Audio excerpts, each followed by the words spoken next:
Bueno, nuestra siguiente ponencia está a cargo pues de el profesor Pablo Pareja, más conocido cariñosamente con el alias de Paulus, una persona totalmente esencial en el grupo. Sí, yo diría pues que la participación de Pablo en el grupo es bastante significativa, es el autor intelectual y material de todo el bombardeo mediático que recibimos, todas las piezas que han visto, eso ha sido pues gracias a este buen hombre a quien aprecio tanto y admiro.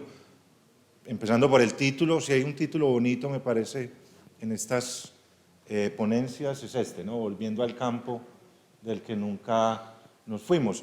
Bueno, de hecho estos encuentros que hacemos anualmente recogen, ¿no?, todas las películas que vemos en el grupo todos los lunes a las 2 p.m. Estas dos películas, de hecho, pues las trabajamos, ¿no? Bueno, Los Reyes del Mundo no, pero La Ciudad de las Fieras sí. Así que, bueno, de nuevo, pues, hombre, agradecerte, Pablo, por pues, tu participación y por todo lo que haces por el grupo. No, pues a vos por esa presentación. Buenos días, gracias por venir. Yo quiero hacer un análisis intertextual y también con una tilde sociocrítica sobre estas dos películas que me parece que dialogan muy bien justamente sobre el tema que es el regreso al campo. Entonces voy a hacer una contextualización de las pelis, de justamente pues como el entorno en el que nos ubicamos histórica y socialmente con estas pelis y una serie de subtítulos que ya tienen que ver propiamente con el análisis. Ahí voy a hablar un poquito pues de cómo se visualiza la ciudad, cómo se visualiza el campo y un poco las figuras materna y paterna y unos cuantos matices al final. Entonces, La Ciudad de las Fieras es una película del 2021 dirigida por Henry Rincón y Los Reyes del Mundo es del 2022, un año después, dirigida por Laura Mora, que es bastante conocida pues, aquí en el cine de Medellín. La Ciudad de las Fieras, así rápidamente, es la historia del éxodo de Fabián, que también le llaman Tato, a Santa Elena, el corregimiento aledaño a Medellín, en busca de su abuelo Octavio, don Octavio, después de que la mamá muere. Y él además ha sido amenazado, entonces le toca dejar el barrio y a sus dos amigos, la Crespa y el Pitu. Los Reyes del Mundo es también un éxodo hacia el campo, pero ya de 5 amigos, que son Ra, Winnie, Cere, Nano y Culebro. Ellos van a Nechí, que queda en el Bajo Cauca antioqueño, porque recibieron la notificación de la Oficina de Restitución de Tierras de que a la madre de Ra, que ya murió también, le van a devolver la tierrita allá en ese municipio. Entonces abandonan la ciudad y se van por cualquier medio posible, bicicleta, a pie, en camión, todo, a reclamar esa propiedad, que después descubren pues ya ha sido apropiada por la minería y está siendo defendida por grupos violentos. Entonces las pelis son contemporáneas por un lado, pero también comparten temas de violencia rural, violencia urbana, el abandono y la orfandad infantil y sobre todo el regreso al campo como el gran argumento narrativo. Entonces, antes de empezar propiamente con el análisis de estas pelis, hay que entender un par de cosas sobre el contexto sociohistórico que las abriga. O sea, aquí un poquito pues, de ese contexto. Durante los primeros 30 años del siglo XX, el país avanzó lentamente en la creación de las bases del desarrollo capitalista, ligado todavía a los valores heredados de la colonia y guiado por la inversión económica y la influencia política de Estados Unidos. Colombia comenzó entonces un proceso modernizador, valgan esas comillas, y la modernización del país requería cambios en el régimen político. En 1930, cuando Enrique Olaya Herrera se hizo cargo de la presidencia, se aceleraron las reformas modernizadoras que alcanzaron su máximo desarrollo en el 36 durante el gobierno de Pumarejo. En esa administración se crearon o modificaron las legislaciones agraria, laboral, de seguridad social y de organización del Estado. Se institucionalizó un ambicioso cambio económico, social y jurídico que posibilitó un salto en la instauración del capitalismo. Ese comienzo del siglo XX fue clave pues, para todas las grandes ciudades en Colombia, entre ellas Medellín, en lo que llaman, entre comillas, la modernización, pues, que es como una industrialización afanada, pues, disfrazada. Pero esos fenómenos no fueron lo único que acrecentó la población en las ciudades que venía mayoritariamente del campo, sino que había otro fenómeno también que era la violencia. Y de la violencia hay episodios como concretos, famosos, reconocidos, que hicieron que mucha gente migrara del campo a la ciudad, como la Guerra de los 1000 días, por ejemplo, o ya después el periodo que conocemos como la violencia. Y otros menos reconocidos y que de pronto no están rastreados y no son tan concretos, pero que ahí han estado siempre en el campo. Entonces también está la violencia, pues, como factor de desplazamiento, y en ese caso, en el caso de la violencia, se trata de un desplazamiento repentino y forzado.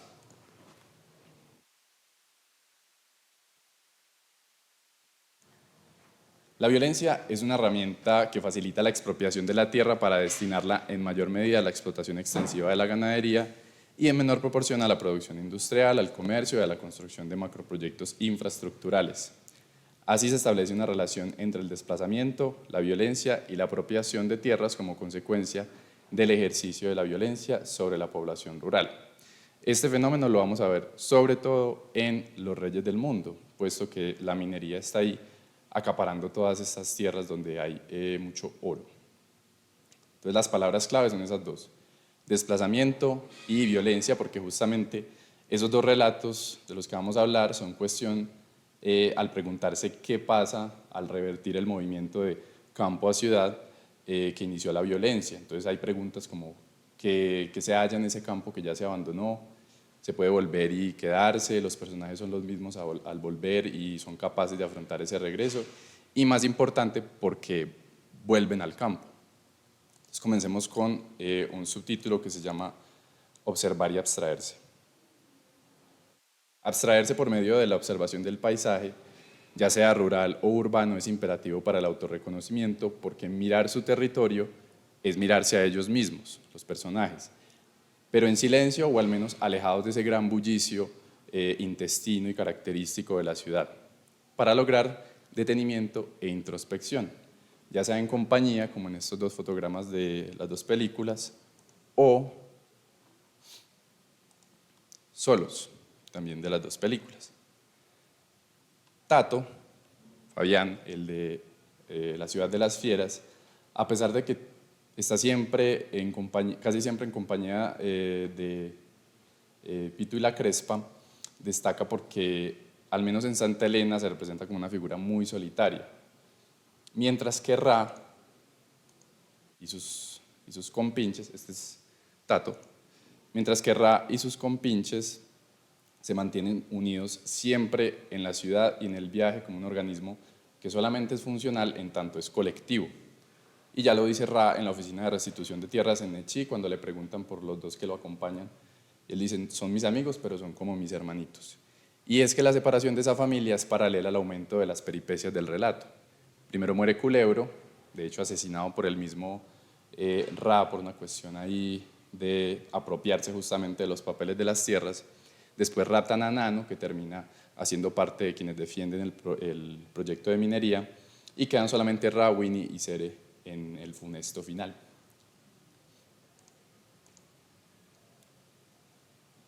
Entonces, un subtítulo de este subtítulo es el tema de paisaje versus espacio. Benko Kanev hace una distinción entre espacio y paisaje. El primero es concreto y descrito de alguna manera porque el personaje se mueve dentro de él y necesita referencias concretas, mientras que el paisaje desborda justamente los límites gracias a la imaginación. Y añade Kanev, el paisaje no obedece a ninguna ley física, mientras que el espacio sí.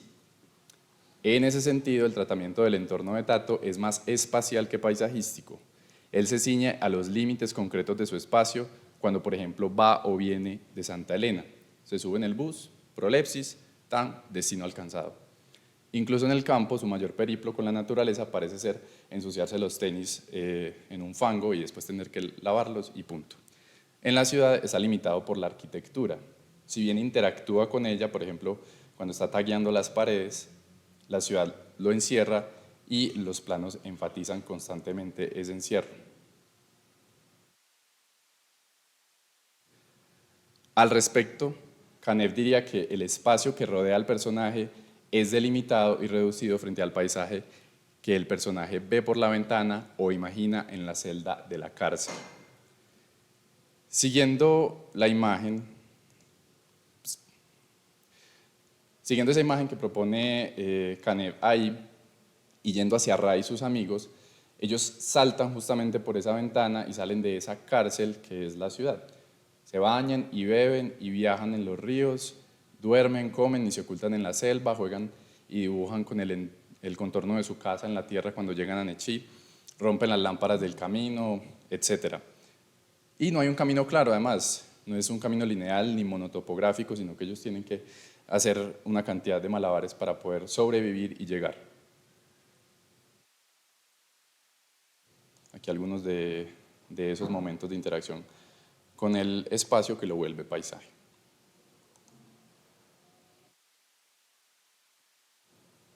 Y a todo esto se le suma el hecho de que estamos expuestos desde el inicio del relato, con la figura del caballo que aparece de forma muy onírica, a una visión imaginaria del entorno. Y dice Canev, el paisaje contiene el sueño o el ensueño y la imaginación.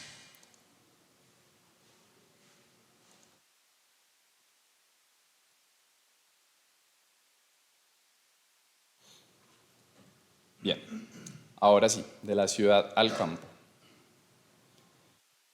Ra y Tato son jóvenes acoplados a la ciudad desde su dimensión nocturna y callejera. El primero, Ra, habita el centro teniendo como alojamiento una pensión sobre la calle Bolívar en el barrio Estación Villa. Y el segundo habita la periferia en un barrio no mencionado, pero que, digamos, por observación se sabe que queda en algún punto de la ladera oriental de la ciudad, tal vez Buenos Aires, algo por ese estilo, donde él paga alquiler solo en una casa.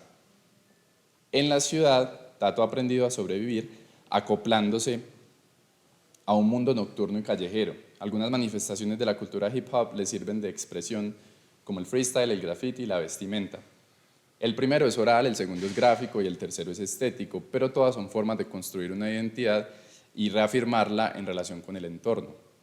Cuando va al campo, sin embargo, esas formas de expresión se vuelven inservibles porque el campo es un paisaje que, pues, comenzando por el sonido, es tenue, prácticamente silencioso, opuesto al bullicio de la ciudad, y a pesar de que carga siempre con su parlante, no reproduce música estando en Santa Elena.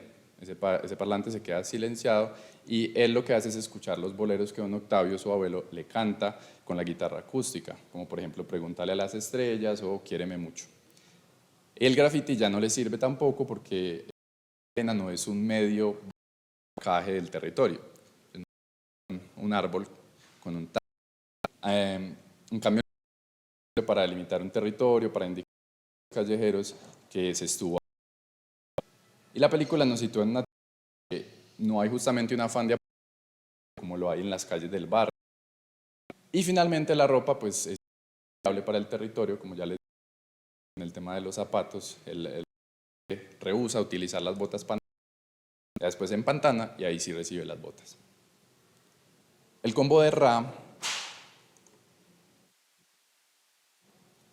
se sirve del centro como espacio habitacional y medio de supervivencia, es decir, que no solo viven ahí, sino que sobreviven de él.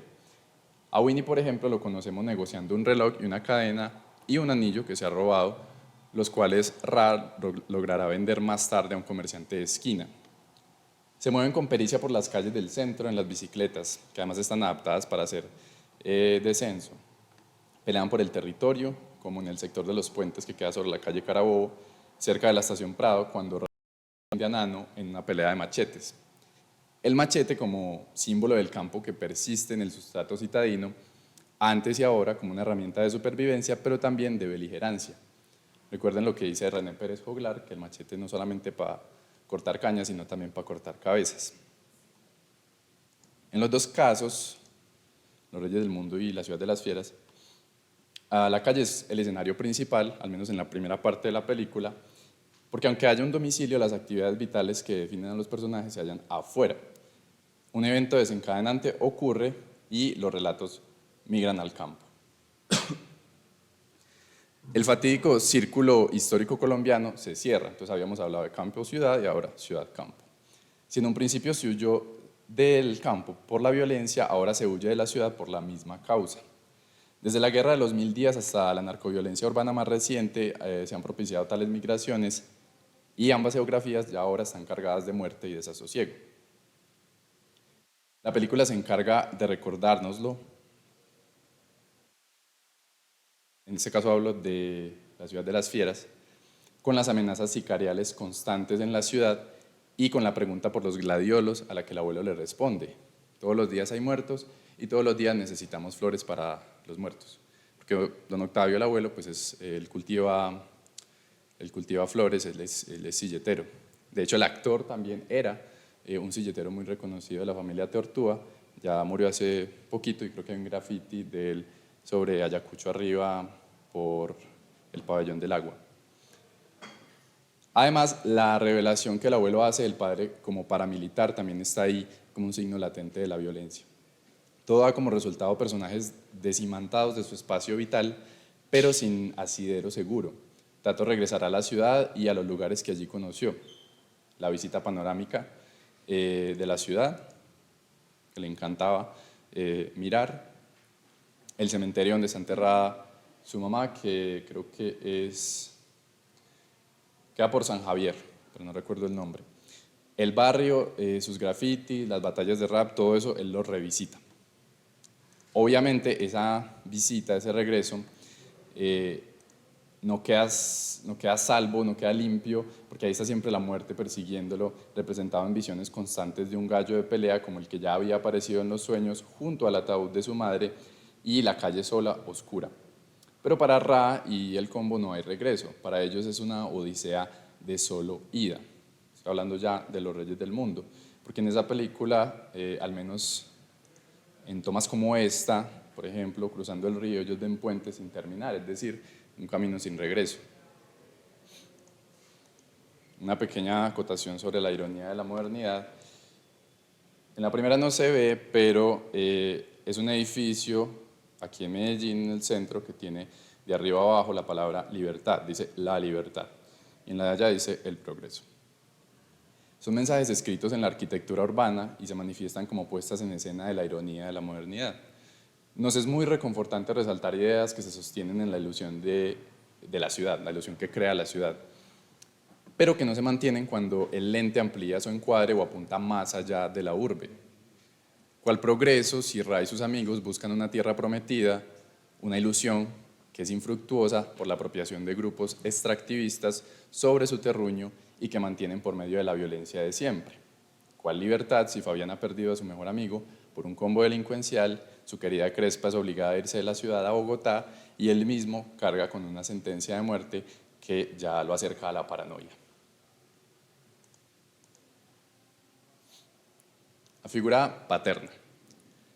La orfandad es, como les dije ahorita desde el principio, una condición que está presente en las dos películas y hace resaltar la ausencia de la que ya hemos hablado. Madres muertas y padres ausentes son común denominador en las dos películas. En el caso de la figura paterna, está ausente no porque esté muerta, sino por abandono. Se fue en algún momento. A su vez, esta está revestida de una aura temible y violenta, y aunque está ausente, o mejor dicho, justamente porque está ausente, el miedo de su presencia fantasmática insidia a cada paso. A eso parece apelar el capataz de la mina en Nechí, cuando les dice: ¿ustedes creen que porque el patrón no está, entonces pueden hacer lo que les dé la gana? También el dueño de la pensión que administra La Negro, donde su siempre posible inminente arribo le impide facilitarles a los muchachos una pieza, es otra figura, pues, digamos, fantasmática que está ahí acechando. Igualmente, los hombres de la cantina en el camino que estando presentes callan y atemorizan con sus miradas. El hombre de la posada de las señoras, un momentico.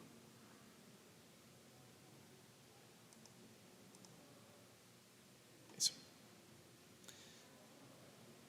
Ya. El hombre de la posada de las señoras que sentado en una esquina increpa a Nano y le dice: ¿qué te pasa, negro hijo de puta? Entonces, todos los hombres que aparecen, virtualmente todos los hombres que aparecen, representan o son ellos mismos figuras muy temibles para estos muchachos. En La ciudad de las fieras es igual, Ya por el lado de esa peli, ahí es un borramiento de la figura paterna. Es una negación característica de esa ciudad en la que estamos en este momento, donde lo que se valora y se exalta mucho es la figura de la madre, y la figura del padre siempre tiende a ser manchada, olvidada pues, o abandónica. Y Tato dice, yo no tengo papá, ¿cierto? Obviamente sí tiene, pues un biológico, pero ya lo borró.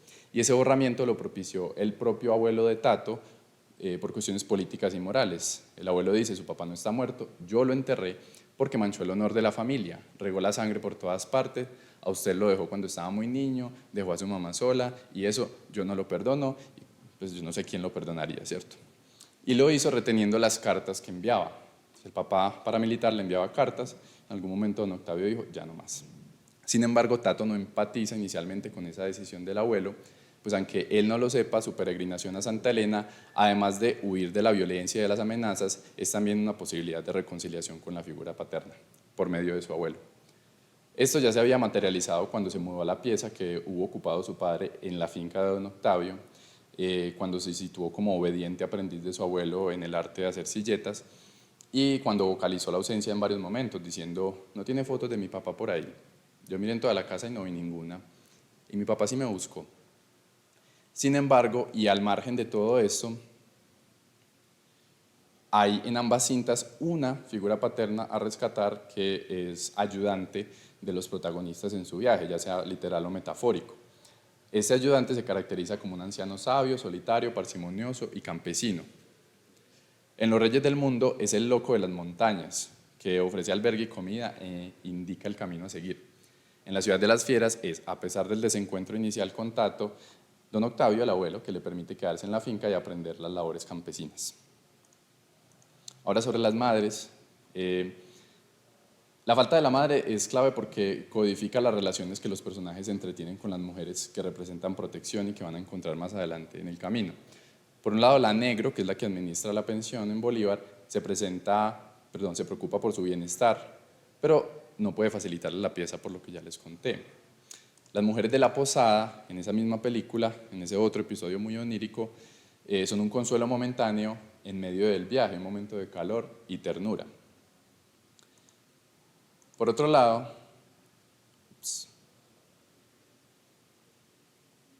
está Tato, que acaba de perder a la mamá, Carmen, en el cementerio. Él la deja allí, su cuerpo en el nicho, que aún no se ha tapado, sabemos que después van a poner la lápida y demás, pero en realidad en los sueños y en las visiones que Tato tiene, esa ataúd va a continuar a aparecer descubierta, junto con la imagen del gallo de pelea. En la batalla de gallos, que es como se le conoce a los enfrentamientos de freestyle, cuyo objetivo es superar líricamente al oponente, a Tato se le recordará dolorosamente la ausencia de su madre, con una barra que dice, y de esta vergüenza mataste a mamá 2 veces. También, mientras él mismo rapea en el bus, él insiste en recordarla, dice, no hay nada más grande que el amor de una madre por sus hijos. Y es que efectivamente la madre del ataúd persiste en los sueños, y ya después, cuando le pide albergue a su amigo en el barrio, él le dice, dígale a su mamá que ella me quiere más que su papá. No obstante, cuando la mujer representa alguna autoridad, hay fricción o conflicto casi asegurado. Pensemos en las burócratas, esas señoras del servicio social en ambas películas, que básicamente están haciendo su trabajo, pero que no tienen ningún tipo de empatía por ellos y sobre quienes ellos descargan toda su ira. Entonces vemos que en Medellín también hay espacio para ese tipo de figuras maternas antipáticas, y esta que es directamente maligna, que es la señora cuyo hijo es sicario, y ella manda a su hijo a que asesine al hijo de alguien más. Y ya para terminar, este último subtítulo de matices y dicotomías. En la Ciudad de las Fieras, la mamá es la que predomina. La ciudad, sobre todo tratándose de Medellín, es la madre, y el campo es el padre. La ciudad es rap, el campo son boleros, la ciudad es un paisaje grisáceo, amarillento, el campo es un paisaje verde, pero ambos comparten también la posibilidad de contemplación constante. Ese es uno de los puntos de divergencia de las películas. La Ciudad de las Fieras codifica dicotómicamente la topografía. Ciudad violencia, campo paz, ciudad mujer, campo hombre, ciudad presente, campo pasado. La película plantea una frontera casi intransitable, salvo por el mismo Tato, entre un espacio y otro, lo cual solamente se franquea con sutilezas como el Memento Terra de Octavio, donde dice: de la tierra somos y la tierra nos llama, acompañado después del vínculo que él mismo establece entre ambos lugares por medio de los gladiolos, que es cuando él le dice: ¿qué vamos a sembrar pues? Gladiolos. ¿Más gladiolos? Sí, porque todos los días se necesitan flores para los muertos. Esas flores son las mismas con las que amenazan a Tato en la ciudad, el sicario del que les hablé ahorita. Él le dice: mañana vengo, lo pillo acá y lo pongo a chupar gladiolo, que es como se le dice pues en el argot a matar a alguien. Esa flor entonces se cultiva ahí arriba en Santa Elena, pero acá abajo se ponen las tumbas. Hacia el final de La ciudad de las fieras parece que la película quiere abandonar un poco ese binarismo, conjugando las divisiones, al menos momentáneamente, en el desfile de silleteros, insistiendo en el sustrato rural que existe en toda urbe y que en el caso de Medellín se puede reconocer por medio de la juventud que Tato representa. Él, con la herencia campesina y presente citadino, termina de armar la silleta y cuida de su abuelo, mientras que en Los Reyes del Mundo la ambivalencia en esos sentidos está más presente y es un poco más real. La violencia está en la ciudad como está en el campo, e incluso en ese último se muestra con más crueldad. Se debe, claro, a la geografía que está retratando, pues porque el Bajo Cauca es una de las subregiones antioqueñas más golpeadas por la violencia históricamente. Eso lo dice la Comisión de la Verdad. Ahora,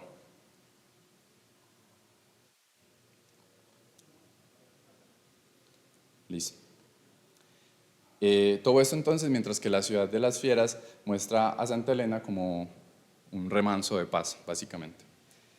En Los Reyes del Mundo, la temporalidad de la historia se hace circular en virtud de elementos como el caballo y el machete, que no solamente conectan ciudad y campo, sino que inauguran y concluyen el relato. En el principio, recuerden que él está montado en un caballo blanco y luego con un machete en la mano defendiendo a los suyos. Defendiendo a los suyos. Y ya después, al final, el caballo vuelve y aparece, y ya el machete también vuelve y aparece, pero no está en sus manos, sino en las manos de quienes lo van a matar más adelante. Spoiler. Al final, en ninguna de las dos películas se glorifica el regreso al campo. Sería sin duda ideal recuperar el paraíso perdido, donde no solo está el terreno y la casa de los papás, sino la nostalgia de la niñez perdida, pero la fuerza de la violencia en Colombia es mayor que el deseo de recuperar la paz. Como dijo don Octavio, hijos de la tierra somos y la tierra nos llama. Nos llama a que volvamos a ella, sí, pero más que eso, a que le devolvamos a ella el significante de vida y paz. Listo. Sí. Buenas, gracias Pablo. En ese primer binarismo que trabajaste de espacio y paisaje, ¿cuándo habría paisaje en la ciudad? Porque se quedó como si fuera también esa diferencia entre campo y ciudad. Claro, el binarismo entre espacio y paisaje no tiene que ver inherentemente con que uno sea ciudad y el otro campo, sino que un paisaje se configura o crea, surge a partir de la apreciación subjetiva, el tratamiento que yo hago del espacio en el que me muevo. Entonces, una ciudad, por más gris que sea y por más bullosa que sea, puede, y de hecho es un paisaje para nosotros que ya la habitamos, caminando sus calles, alterándola, modificándola, viviendo, sufriendo en ella. Entonces, puede ser paisaje en la medida en la que mi experiencia con respecto a ese espacio la vuelve paisaje. Suele ser el caso que cuando uno es extranjero, está visitando algún lugar, es más un espacio que un paisaje, porque no está cargado como de esa experiencia ni de toda esa simbología que sí tienen nuestros lugares en los que vivimos plenamente. Entonces, por ejemplo, hablar de la esquina, la cuadra, ¿cierto? No, es que en la cuadra, es que en el barrio, es que en la esquina, para nosotros ya tiene una significación más paisajística. Conocemos como sus dinámicas, entendemos sus sutilezas, sus matices, mientras que para alguien más es simplemente coordenadas. Lo material está ahí, son casas, son ladrillos. Sí, ¿no te parece como muy simbólica Los Reyes del Mundo, pues como tan onírica esa escena pues, del pelado en el caballo y luego hacia el final, pues creo que mueren, ¿no? pero en el río, ¿no? Como en una balsa. Sí, hay como una especie ahí como de simbolismo. Sí, pues podrías ampliar ahí, ¿cómo lo ves vos? Bueno, el caballo, de entrada es un caballo que no tiene riendas, no tiene silla, no tiene nada, digamos, está un poco más al natural. Creo que es insistir, fuera de que el caballo ya es símbolo, digamos, en este caso de campo, el que no esté vestido es insistir en esa figura del campo. Pero sobre todo es, esa última imagen de balsa hecha con tierra y de árboles, creo que se suma a una serie de guiños que Laura Mora hace, que a mi parecer son muy mitológicos desde lo griego. Yo creo que un análisis de los guiños de la mitología griega que ella hace sería también muy interesante, porque por ahí está la barca de Caronte también, en un momento. Sí, no, y las mujeres, ¿no? Como Y las la mujeres, pues es una odisea, es un peligro que no les permite, llegan y no llegan, y cuando llegaron surge otro problema. Entonces va por ese lado. Democracia. Hablando sobre el caballo blanco, ella misma dijo que le gustaba mucho la poesía palestina, que había alimentado todas las imágenes a partir de ahí. Sí, no, yo tampoco.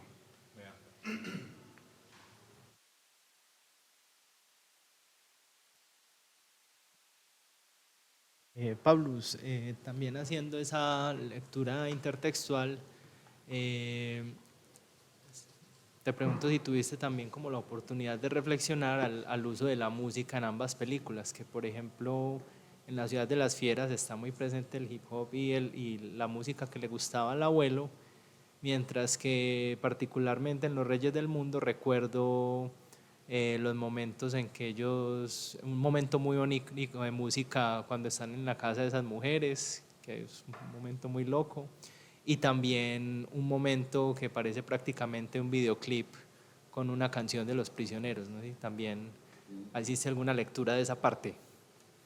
Sí, la escena del camino donde queman las llantas y hacen como la barricada, está Tren al Sur de Los Prisioneros, ¿sí o qué? Creo que es el único momento de música extradiegética de la película.